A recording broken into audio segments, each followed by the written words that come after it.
तो अब ये जो हमारे कोर्स में हमें प्राइवेट लेबल पढ़ना है उसको आज डिस्कस करते हैं कि प्राइवेट लेबल क्या है और इसकी क्या टाइप्स हैं। अगर हम सेलर बनते हैं प्राइवेट लेबल के तो कौन कौन सी टाइप्स होंगी।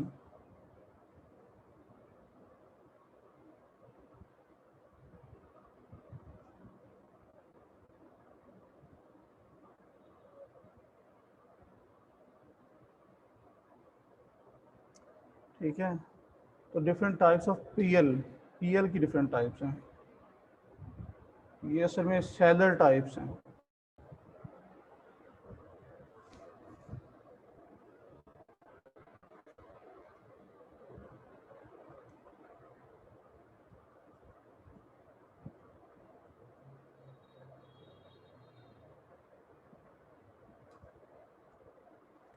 एक होता है फुलफिलमेंट बाय अमेज़न, सेकंड है फुलफिलमेंट बाय मर्चेंट,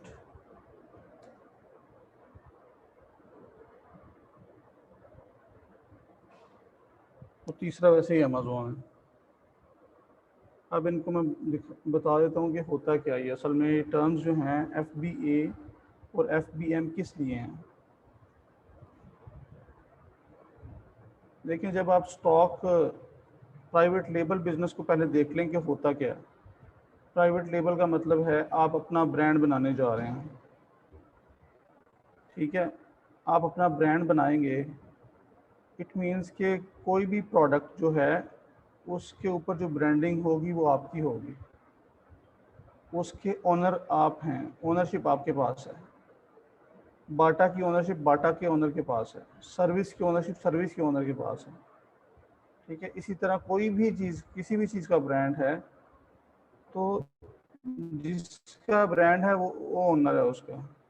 तो प्राइवेट लेबल में हम अपना ब्रांड बनाएंगे तो हमारी वो बिज़नेस हमारा अपना है। ठीक है, इससे पहले हमने होलसेल और ड्रॉप शिपिंग को डिस्कस किया था, उसमें ओनरशिप हमारी नहीं होती, हम एज थर्ड पार्टी एजेंट काम कर रहे होते हैं। हमें कमीशन से गर्ज होता है, हम कमीशन बना रहे होते हैं। ब्रांड खुद अपनी, ब्रांड की अपनी एक पहचान होती है, उसकी रैंकिंग हुई होती है, कस्टमर उसके बारे में जानता है, कस्टमर खुद आके वो परचेज कर लेगा। हमने क्या करना है, हमने सिर्फ उस केस में होलसेल और ड्रॉप शिपिंग वाले केस में, ठीक है, ख़ास तौर पर होलसेल के केस में किसी भी ब्रांड की प्रोडक्ट्स हम परचेज़ करते हैं और आगे बेच देते हैं। ठीक है, हमें उसमें जस्ट कमीशन मिलेगा, वो 10% हो सकता है, वो 15% हो सकता है, अगर अच्छा हो जाए तो 20% हो सकता है। ठीक है, तो उसमें हमारा ना बहुत ज़्यादा बजट लगेगा और ना बहुत ज़्यादा टाइम लगेगा, और हम ब्रांड चेंज भी कर सकते हैं। लेकिन पीएल के केस में हम जो ब्रांड बनाएंगे उसकी प्रोडक्ट रिसर्च में सब हमें महीना लग सकता है, 2 महीने लग सकते हैं। हमने बेचना क्या है ये डिसाइड करते करते हमें इतना टाइम लग सकता है कि हमने क्या बेचना है।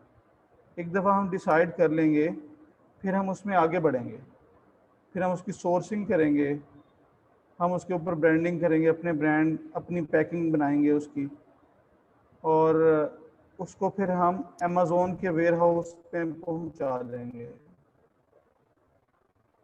एक बात आपने याद रखनी है कि जब हम अमेज़न पे प्राइवेट लेबल या होलसेल कोई भी चीज़ बेच रहे होंगे तो वो लोकल मार्केट में बेच रहे होंगे। बहुत कम सेलर होंगे जो ग्लोबल मार्केट में सेल कर रहे होते हैं। लोकल मार्केट का मतलब है अगर अमेज़न यूएसए में बेच रहे हैं तो सिर्फ अमेज़न यूएस में ही डिलीवरी होगी उसकी, सिर्फ अमेज़न यूएस वाला बंदा ही उसको बाय कर सकता है, कोई यूएसए से बाहर नहीं मंगवा सकेगा। तो हमने इसी पैटर्न पे काम करना है। ठीक है, अब हम FBA को फोकस करते हैं, या हमारा जो है इसी पे ही है कि हमने FBA करना है। अब चाइना से आपने स्टॉक रेडी करवा लिया, उसके बाद अब आपने भेजना है यूएसए में, क्योंकि यूएसए में बेचना है आपने। यूएसए में जब भेजेंगे तो अमेज़ोन के वेयर हाउस बने हुए हैं बड़े बड़े, अमेज़ोन के वेयर हाउस में हम भेज देंगे अपना सारा स्टॉक।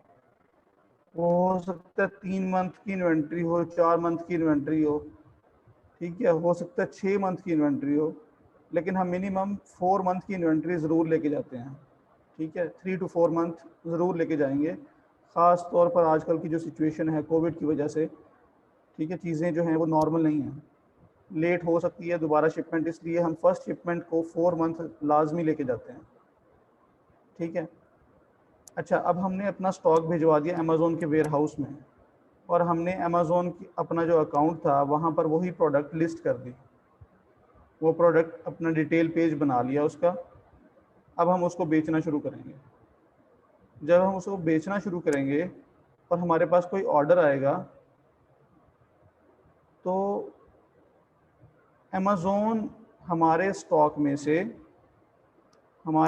से चीज़ें उठाएगा, वही एक ही चीज़ बेच रहे होंगे हम, ठीक है, सिंगल पीस होगा। हो सकता है हम गिलास बेच रहे हो सकता है हम की चेन्स की रिंग्स बेच रहे हों, कोई भी चीज़ बेच रहे हैं, वो एक ही चीज़ होगी, उसके ही हम 5,000 पीस भेजेंगे।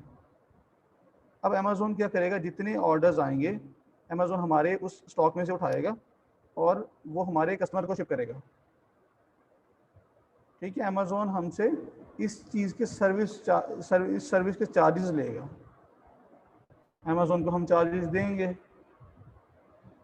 हम जब प्राइस सेट करते हैं उसके अंदर हम ये सर्विस चार्जेस पहले से इंक्लूड कर लेते हैं, पहले से हम उसके अंदर डाल के अपना मार्जिन सेट करते हैं, ठीक है।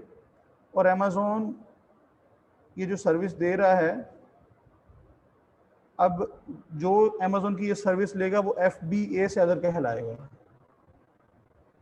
ठीक है। फुलफिलमेंट में डिफरेंस आ रहा है कि वो FBA सेलर है, ठीक है, फुलफिलमेंट बाय अमेज़ोन, उसकी जो स्टॉक की फुलफिलमेंट है वो अमेज़ोन कर रहा है।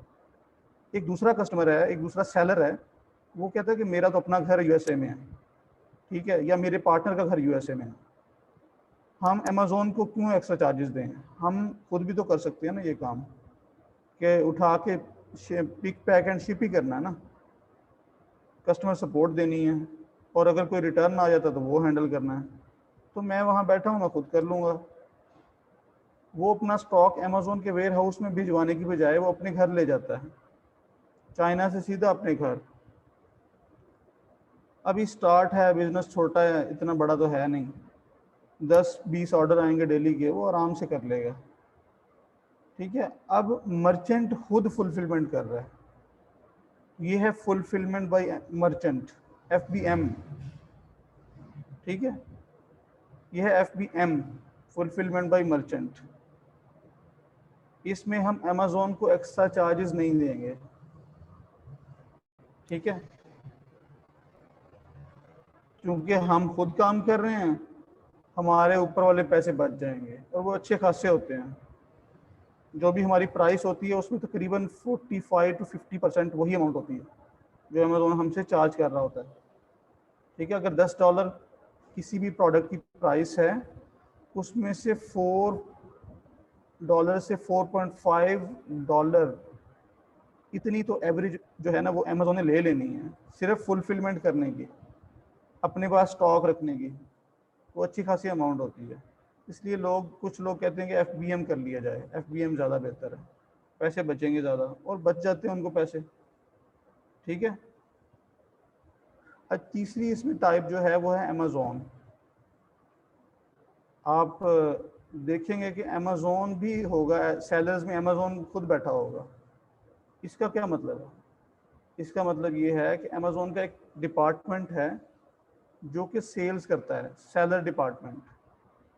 तो वो बहुत सारी डिफरेंट प्रोडक्ट्स जो हैं उनमें अमेज़ोन भी आपको बेचता हुआ मिलेगा, आपका कंपेटिटर बन के बैठा होता है, ठीक है। तो ये 3 किस्म के सेलर्स आपको नज़र आएंगे, FBA, FBM और अमेज़ोन।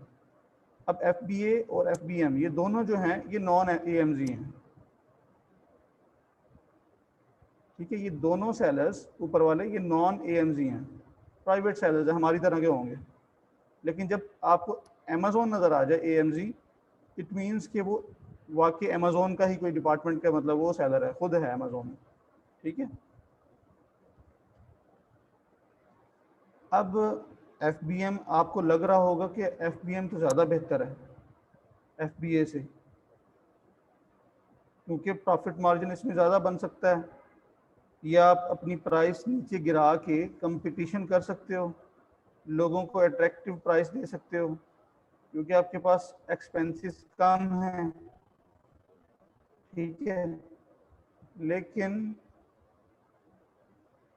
एक वक्त आएगा जब आपका बिजनेस ज़्यादा बढ़ गया, आपके डेली के 100-150 पीस बिक रहे हैं, या आपने दूसरी प्रोडक्ट लॉन्च कर दी, उसके भी इतने पीस बिक रहे हैं, तो एक बंदा हैंडल नहीं कर पाएगा।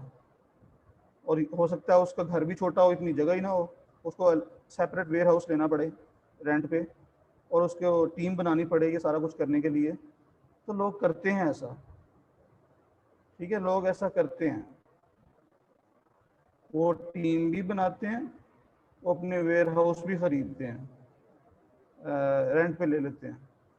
ठीक है, अमेज़ोन को नहीं देते। अच्छा, हो क्या रहा है, अब उनकी नज़र में बिज़नेस हो रहा है बड़ा बेहतरीन, उनकी एक टीम है जो कि काम कर रही है। ठीक है, और वो कस्टमर सपोर्ट भी खुद दे रहे हैं, वेयर हाउस उनका अपना है, हर चीज़ वो खुद कर रहे हैं। सिर्फ FBA की फ़ीस जो है वो बचा रहे हैं, जो अमेज़ोन की फ़ीस थी इस सारे काम की। लेकिन वो भी तो खर्चा कर रहे हैं ना, ओवरहेड तो उनके भी हैं। ठीक है, अब इस केस में अगर रिटर्न आ जाए तो उनको ही हैंडल करना है। ठीक है, तो FBM कदरे मुश्किल है, FBM अकाउंट को संभालना भी आसान नहीं है, हर चीज़ आपको खुद करनी पड़ती है। तो ऐसा बिजनेस ऑटोमेशन में नहीं जाता सही तरह से। ऑटोमेशन का मतलब है कि आपका बिजनेस चल रहा है और आपको वो परवाह नहीं है, और आप देख लेते हो रोज़ 1 घंटा खोल के अकाउंट को, जी क्या हो रहा है, हाँ जी ये हो रहा है। FBA में ये चला जाता है उस लेवल पे। ठीक है, क्योंकि आपने तो फुलफिलमेंट करनी नहीं है, आपने तो अमेज़ोन को दे दिया सब कुछ। ठीक है, अब आपने सिर्फ देखना है कि आपकी स्टॉक कितना है, इन्वेंट्री पूरी करनी है आपने। अगर वो कम हो रहा है तो आपने किसी चाइनीज़ सप्लायर को दोबारा ऑर्डर प्लेस कर देना है। ठीक है, शिपमेंट कब भेजनी है आपने, ये आपने देखना है। इसके अलावा मोस्टली आपको कस्टमर सपोर्ट भी नहीं देनी होती इसमें। FBA में आपको पता ही नहीं होता कि आपका बायर कौन है। अमेज़ोन आपसे हाइड रखता है अपने बायर्स को। ठीक है, लेकिन FBM वाले केस में मर्चेंट को पता होता है कि उसका बायर कौन है, क्योंकि उसने खुद फुलफिलमेंट करनी है। तो रिव्यूज़ लेने होते हैं, किसी भी लिस्ट को रिव्यूज़ चाहिए होते हैं स्टेबल होने के लिए। FBM में हम डायरेक्ट कस्टमर से बात भी कर सकते हैं और रिव्यू के लिए कह सकते हैं कि रिव्यू मुझे चाहिए, अगर आपको चीज़ अच्छी लगी है तो मुझे रिव्यू दे दें। लेकिन FBA वाले केस में आपको कस्टमर को पता ही नहीं है, आपको रिव्यूज़ नहीं मिलेंगे, या आप खुद से डिमांड नहीं कर सकते, कुछ कह नहीं सकते, उनसे रिक्वेस्ट नहीं कर सकते। ठीक है, तो तीसरी टाइप तो अमेज़ोन है ना, उसको हम डिस्कस नहीं करेंगे। अमेज़ोन हमारा कंपेटिटर होता है, हमने ऊपर वाली 2 टाइप्स में से कोई एक बनना है, या FBA बनेंगे या FBM बनेंगे। तो हमारे नज़दीक FBA ज़्यादा बेहतर है, क्योंकि वो ऑटोमेशन में चली जाती है चीज़। लेकिन अब यहाँ पर एक और प्रॉब्लम है ना, वो या एक और इशू ये है, अमेज़ोन खुद भी FBA वाले को ज़्यादा प्रमोट करता है। ठीक है, अमेज़ोन का आप क्या समझते हैं, $1 ट्रिलियन कंपनी है, और उसका सॉफ्टवेयर कैसा होगा? उसके सॉफ्टवेयर में इंटेलिजेंस की सिस्टम है, मतलब आर्टिफिशियल इंटेलिजेंस इन्वॉल्व है, एल्गोरिदम्स लगे हुए हैं। ठीक है, वो सेंस करते हैं, उनका सेंसर बनाया है इस तरह से गया है कि FBA वाले को ज़्यादा सपोर्ट करना, FBA वाले की रैंकिंग ज़्यादा इम्प्रूव होती है। वो कोशिश अमेज़ोन की होती है कि FBA वाले को उठा के ऊपर दिखाए। ठीक है, इसलिए हम FBA करेंगे, इसमें हमारा अपना फ़ायदा भी है और अमेज़ोन का भी फ़ायदा है। तो अमेज़ोन का फ़ायदा तो हम वही काम कर लेंगे, हमारी रैंकिंग इम्प्रूव होगी। ठीक है, FBM वाले को स्ट्रगल ज़्यादा करनी पड़ती है। दोनों एंड्स पे। तो रैंकिंग ही हमारा असल पर्पस होता है कि हमने रैंक होके फर्स्ट पेज पे पहुंचना है और वहां से फिर सेल्स इकट्ठी करनी है। ठीक है,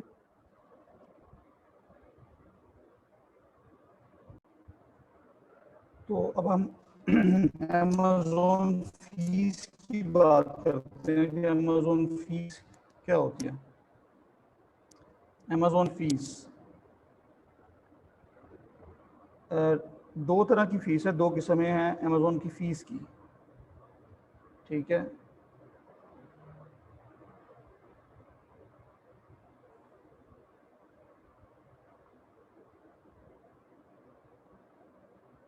काइंडली अपनी वीडियोस ऑफ कर दें।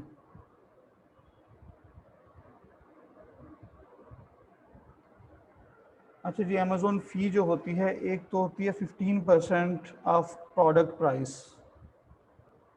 ये नॉर्मली 15% ही होती है। किसी कैटेगरी में ये ऊपर नीचे हो सकती है, लेकिन ये 15% ही होती है, सबको चार्ज होती है। ठीक है, और ये किसको चार्ज होगी? ये तमाम सेलर्स को होगी, चाहे वो FBA कर रहा है, चाहे वो FBM करेगा। ठीक है, प्रोडक्ट प्राइस कितनी है? $10। $10 का 15% क्या होगा? $1.5। ठीक है, तो $1.5 फीस जो है वो अमेज़न FBA सेलर को भी अप्लाई होगी, FBM सेलर को भी अप्लाई होगी। ठीक है, दोनों ने देनी है वो, यहाँ पर कोई फ़र्क नहीं है। Selling on Amazon fee, Amazon का प्लेटफॉर्म यूज़ करते हुए जो भी चीज़ बेच रहे हैं आप, उस पर 15% सेलिंग प्राइस पे, प्रॉफिट मार्जिन पे नहीं, आपके सेलिंग प्राइस पे जो आपने सेट की हुई है उस पर 15% अमेज़न ने लेना है आपसे। उसके बाद दूसरी फ़ीस होती है FBA फ़ी। FBA फ़ी क्योंकि नाम से ही जाहिर है कि सिर्फ FBA वाले को ही चार्ज होगा। ठीक है, सिर्फ जो FBA कर रहा है पर्सन उसी पे चार्ज होगा। जो FBM कर रहा है वो तो सारे काम खुद कर रहा है ना, उस पर ये वाली फ़ीस लागू नहीं होती। ठीक है, तो FBA फ़ीस फुलफिलमेंट की फ़ीस है। आपने अमेज़न का वेयर हाउस यूज़ किया, अमेज़न ने आपके बिहाफ पे आपके कस्टमर को आपकी प्रोडक्ट शिप की, कस्टमर सपोर्ट आपके लिए अमेज़न ने दी, अगर कोई रिटर्न आता है तो अमेज़न वो हैंडल भी कर रहा है। इन सारी चीज़ों के लिए अमेज़न FBA फ़ी चार्ज करेगा। अब ये कितनी होगी? ये वेरी करती है, ये फिक्स नहीं है, इसकी परसेंटेज फिक्स नहीं है, ये वेरी करती है और डिपेंड करती है कि प्रोडक्ट का साइज़ क्या है, प्रोडक्ट का वेट कितना है। ठीक है, वेट और साइज़ पे डिपेंड करता है कि FBA फ़ीस कितनी होगी। ठीक है, ये हमें पहले से पता होता है।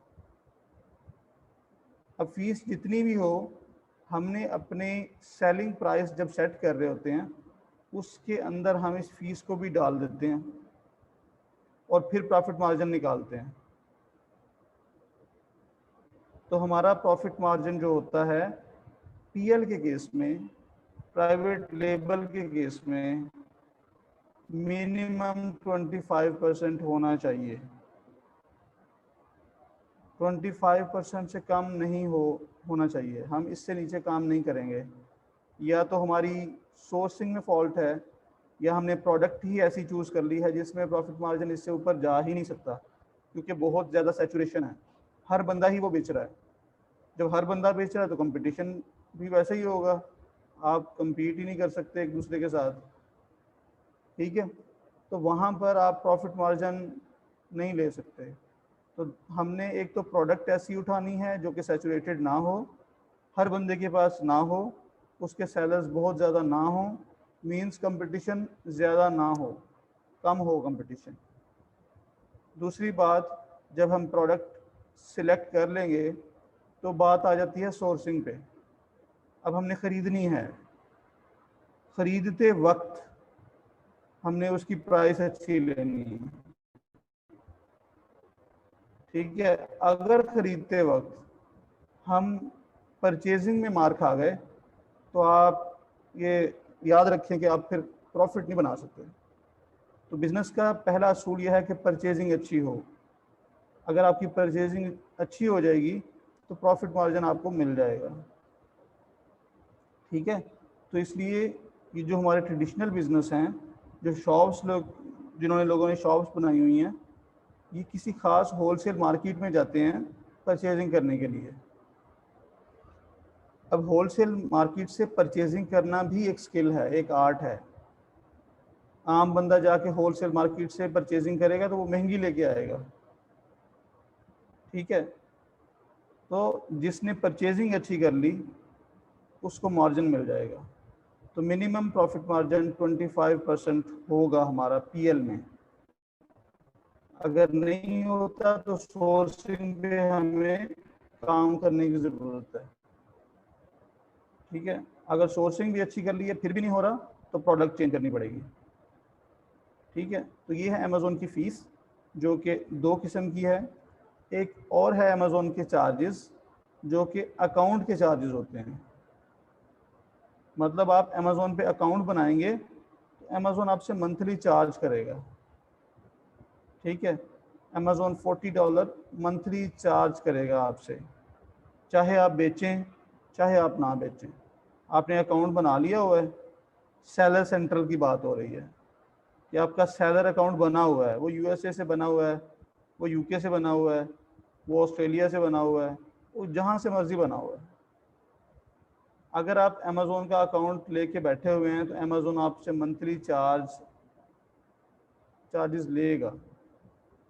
ठीक है, वो अमेज़ोन यूएसए में $40 होते हैं, यूके में वो 25 पाउंड हैं और ऑस्ट्रेलिया में $50 हैं। मतलब जिस मुल्क में, जिस मार्केट में आप जा रहे हैं ना, उस मार्केट की करेंसी के हिसाब से चार्जेस हैं।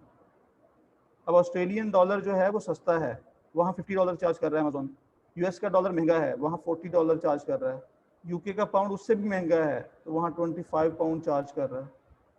ठीक है, तो वो चार्जेस हर किसी ने देने हैं, वो चाहे एफबीए वाला है, चाहे एफबीएम वाला है, चाहे वो होलसेल कर रहा है, चाहे वो ड्रॉप शिपिंग कर रहा है, चाहे वो पीएल कर रहा है, चाहे वो कुछ नहीं कर रहा, अकाउंट लेके बैठा हुआ है, चार्जेस उसने पे करने हैं। ठीक है, तो इन चार्जेस को कैसे बचाया जा सकता है, इस पे भी हम बात करेंगे कि चार्जेस, ये जो $40 है, जब तक आप बेच ही नहीं रहे तो फिर क्या करना चाहिए कि इनसे बचा जा सके। हो सकता है 4 महीने आपको वेट करना पड़े, तो 4 महीने में $160 आप क्यों दे रहे हैं। ठीक है, उसको कैसे बचाया जा सकता है, इस पर हम बात करेंगे। आपने ये क्वेश्चन माइंड में रखना है।